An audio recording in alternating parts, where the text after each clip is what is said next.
What if we told you that one simple exhibition game could redefine women's basketball economics overnight? No, this isn't just about any celebrity cameo or buzzy internet sensation. This story revolves around two young athletes who burst onto the WNBA scene with more fanfare and drama than anyone could have imagined. On one side, we have Caitlin Clark, known for draining shots from mind-boggling distances and racking up triple-doubles like it's second nature. On the other side stands Angel Reese, a towering presence with the attitude and flair to match her ambition. Both lit up college basketball, both stepped onto a bigger stage, and both had homecoming preseason games scheduled against the very same international opponent. Sounds equal, right? Yet when the tickets went on sale, what happened next left everyone speechless. One game sold out almost instantly, with resellers jacking up prices to nosebleed-inducing levels. The other?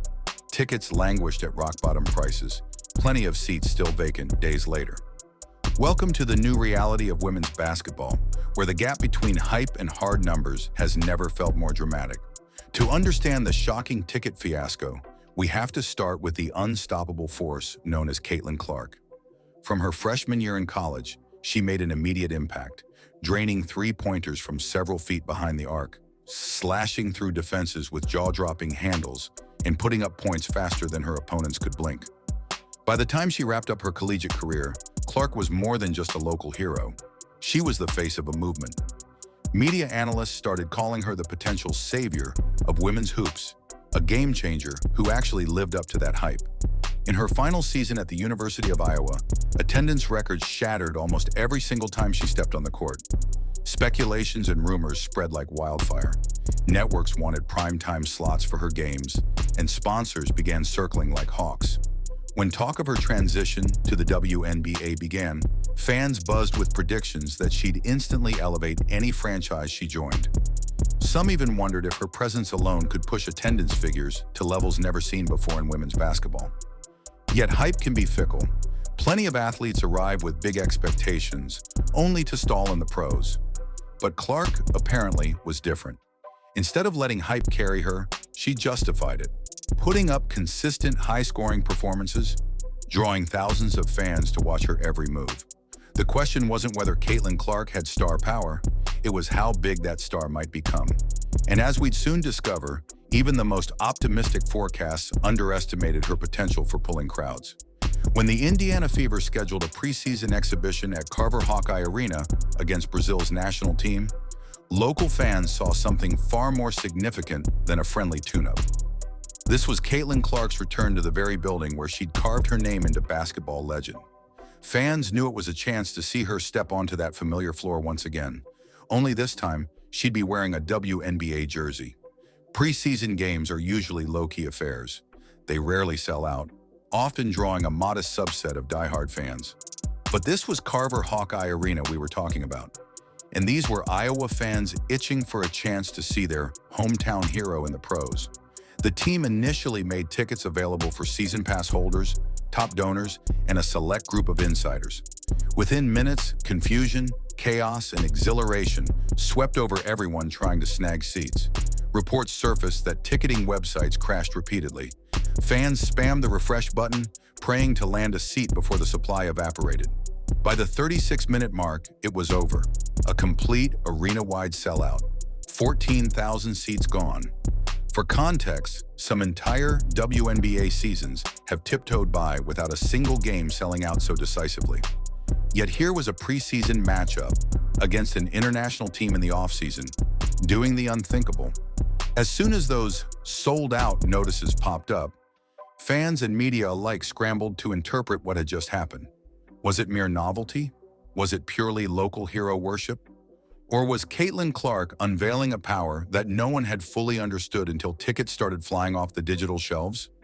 Regardless of the exact reason, one thing was certain: a statement had been made, loud and clear.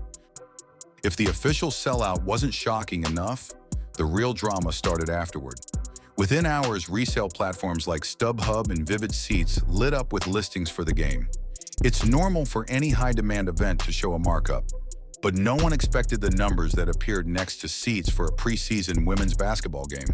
Tickets that originally cost standard WNBA preseason prices were suddenly priced in the hundreds, even thousands of dollars.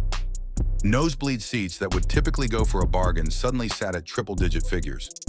Seats in decent mid-court sections soared above $1,000. Rumor had it that certain front-row listings popped up in the multiple thousands range.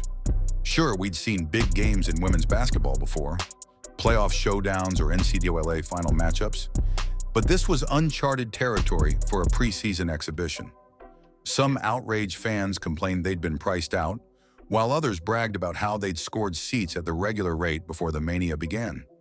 Whether these astronomical resale prices indicated serious demand or opportunistic scalpers testing the market, it hardly mattered for the storyline.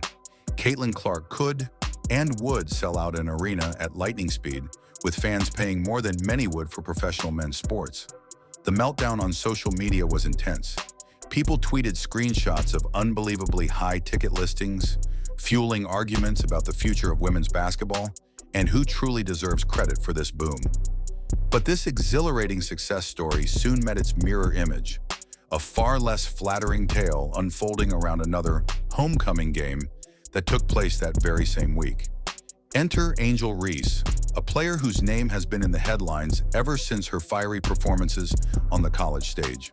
She was known for her dominating presence, her knack for grabbing rebounds, and perhaps most famously, for her personality that seemed to leap off the screen. Some pegged her as Caitlin Clark's top rival, two generational talents set on a collision course since their NCAA days. They'd traded social media jabs, or at least their fan bases had, and each had come into the WNBA with enormous expectations. So when the Chicago Sky announced a similar preseason exhibition against the same Brazilian national team at Louisiana State University, Reese's old stomping grounds, the assumption was that a parallel mania would unfold.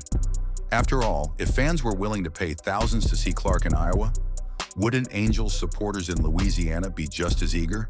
The league, the sponsors, and many on social media expected a second wave of sold-out seats.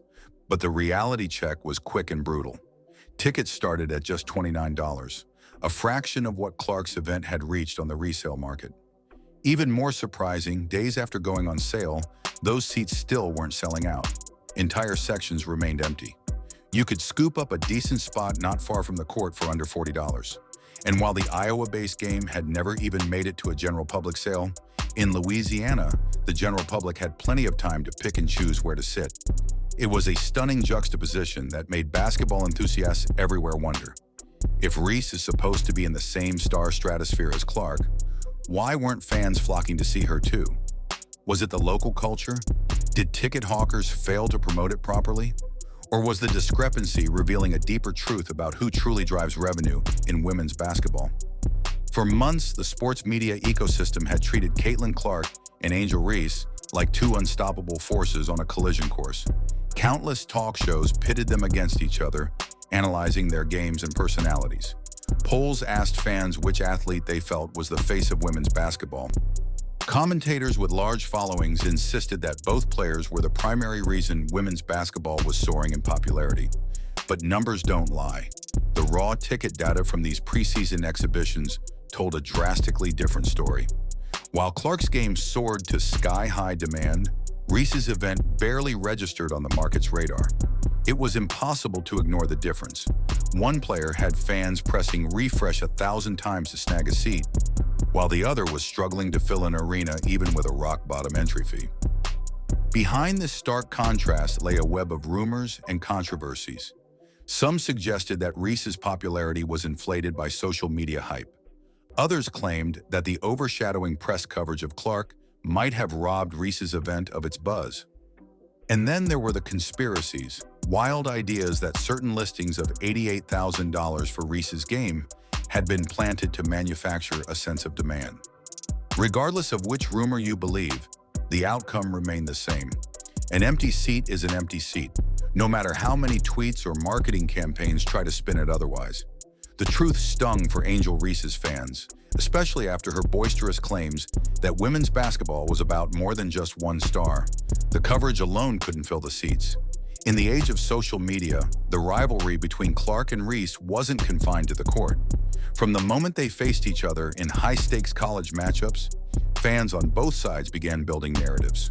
One was a humble genius of the game, the other, a flamboyant, unapologetic trash talker who fueled the flames. The final moments of their NCAA showdowns, complete with gestures and stare-downs, became viral memes. But how much of this hype actually converts into tangible revenue and sold-out arenas? With Clark's exhibition fiasco, or triumph depending on your perspective, it became clear that at least one half of this rivalry was directly translating into ticket sales. Meanwhile, Reese struggled to gather that same paying crowd. Even social media can't force people to open their wallets if they don't truly feel invested in the product on the court. Rumors of tension between the two players continue to swirl. Some say they're cordial behind the scenes, while others insist there's real friction driving them to upstage each other. The truth? It might be somewhere in between. Rivalries certainly make sports more entertaining, but only if fans feel compelled to watch. And so far, the scoreboard in this rivalry, at least in the world of ticket sales, heavily favors Caitlin Clark. Still, it's far too soon to say Angel Reese can't regain momentum. One underwhelming preseason turnout doesn't necessarily define a career. With enough strong performances, big-time endorsements, and maybe a dash of controversy, she could yet shift public perception. After all, the same sports world that's quick to crown a champion is just as quick to tear them down. Nothing is static in the realm of athletic stardom. These contrasting ticket situations have enormous implications for the WNBA's broader ambitions. In recent years, the league has made a big push for higher viewership, better marketing, and mainstream acceptance. High-profile owners, massive brand endorsements, and influencer-driven campaigns have aimed to place women's basketball on the same cultural pedestal as the men's game. Clark's breakout success, at least on the local and preseason stage, signals that a single captivating star can indeed lift interest to new heights. In a perfect world, the WNBA would have multiple Clarks, each drawing fans by the tens of thousands. But the stark difference between Clark's event and Reese's reveals an underlying challenge. Simply anointing a group of stars doesn't guarantee fans will show up in droves. Fans and analysts alike wonder if the league's top brass might recalibrate their promotional strategies. Perhaps they'll pour more resources into marketing Clark, or maybe they'll search for the next big name to replicate her success. Will we see expansions or bigger arenas specifically to accommodate Clark's traveling fan base?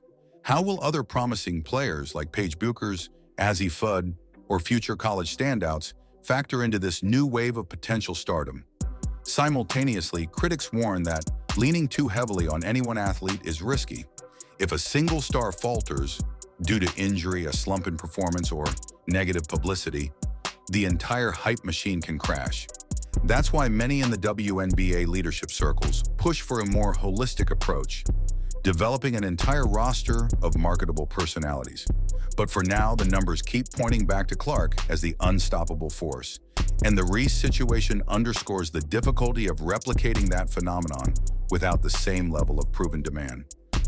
No matter which side of the rivalry you stand on, one thing is certain. The WNBA can't ignore the explosive reaction to Caitlin Clark's first steps in the league. The hype, the sellouts, the skyrocketing resale prices, they've all combined to create a surge of mainstream coverage. Some are calling it the dawn of a golden era for women's hoops. Yet for every ray of sunshine, there's a cloud overhead. Could this be a temporary novelty?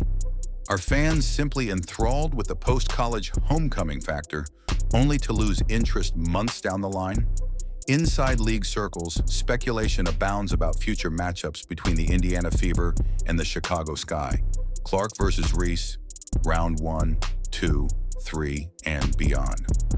Rivalries are the lifeblood of any great sports story, and the WNBA might be banking on that dynamic to keep interest high. If Reese can find her stride and elevate her performance, we might see truly epic face-offs that capture national headlines and spark fresh waves of interest. Some rumor that ESPN, streaming platforms, and big-name advertisers are jockeying to secure primetime slots for any game featuring these two. In short, the stage is set for a potential transformation of the league's audience numbers, but the challenges remain significant. Ticket pricing is still a sore spot, with fans complaining about the disparities between markets. Some wonder if the WNBA should reevaluate how it distributes preseason games, possibly targeting larger venues in states where certain players have proven fan bases. After all, if Carver Hawkeye Arena can't hold the wave of interest for Caitlin Clark, maybe the next step is scheduling matches in bigger stadiums? There's also the question of longevity. The WNBA wants sustained fan growth, not fleeting mania around one or two-star players. Critics caution that if fans come just for Clark, that leaves the rest of the league in a precarious position. Endorsements, local marketing initiatives, youth programs, and better broadcast deals could help. Yet the tension remains. Can the league keep feeding the flames of hype without overshadowing equally talented players? The story of Caitlin Clark's instantaneous sellout versus Angel Reese's bargain bin ticket prices might just be the most vivid example of how star power and market demand can diverge, especially when social media narratives clash with real-world numbers. For months, we've heard claims that both players would revolutionize women's basketball. But in the end, the scoreboard of public interest wasn't even close. While Clark's fans snatched up every seat in mere minutes, Reese's supporters left entire sections glaringly empty. What does this mean for the league going forward? Perhaps we're on the brink of a new era, one where a single player's popularity can lift an entire sport to new financial heights.